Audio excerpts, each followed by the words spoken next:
kg, était persuadé de battre le Néerlandais Sabanovic.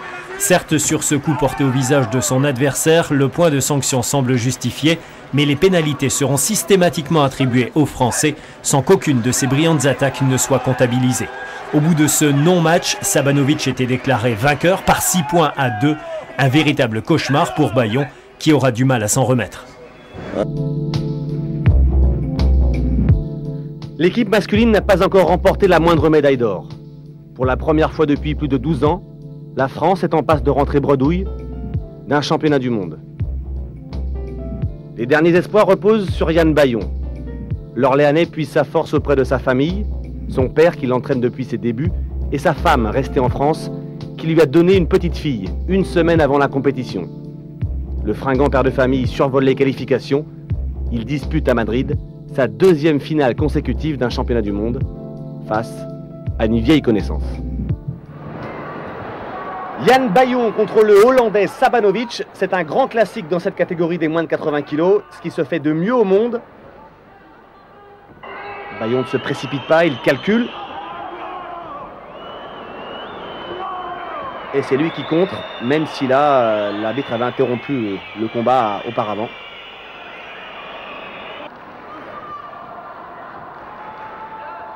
Ah, on s'observe beaucoup, on se teste, ils se connaissent par cœur tous les deux. L'action n'a pas porté ses fruits de part et d'autre, que dit l'arbitre? Oui, voilà, il n'y a pas eu de touche. Il y a beaucoup d'analyse, de tactique, mais aussi de la crainte de part et d'autre. Le temps. L'ouverture, la voilà!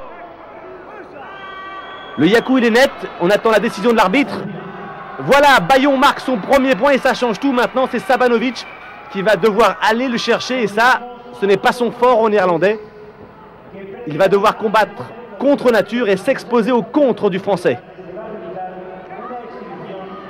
De la régularité. Il n'est pas habitué à gérer ce genre de situation, le Néerlandais. Et là, il va se faire sanctionner certainement par l'arbitre. Ça mérite une pénalité, la voilà. Et Yann Bayon mène 2-0 à 3 secondes de la fin du combat. Il ne peut plus rien lui arriver, ça y est.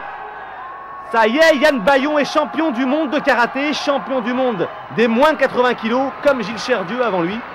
Yann Bayon apporte une 3e médaille d'or à la France, la seule pour les garçons.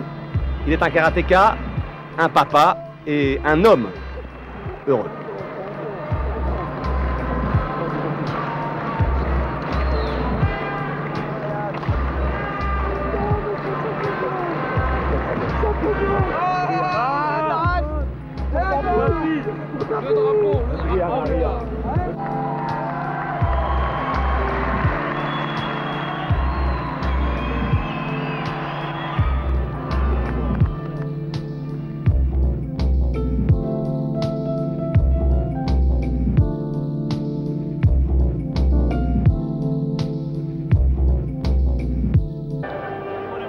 Yann Bayon apporte à la France sa 11e médaille de ces championnats du monde, la 3e en or.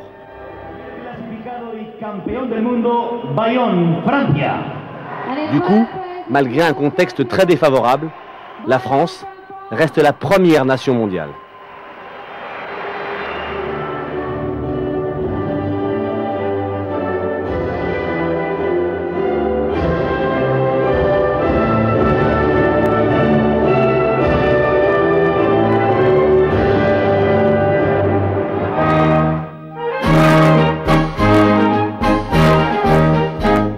Face au Turc Zelik. Et une Turque qui a toujours gagné justement Yann.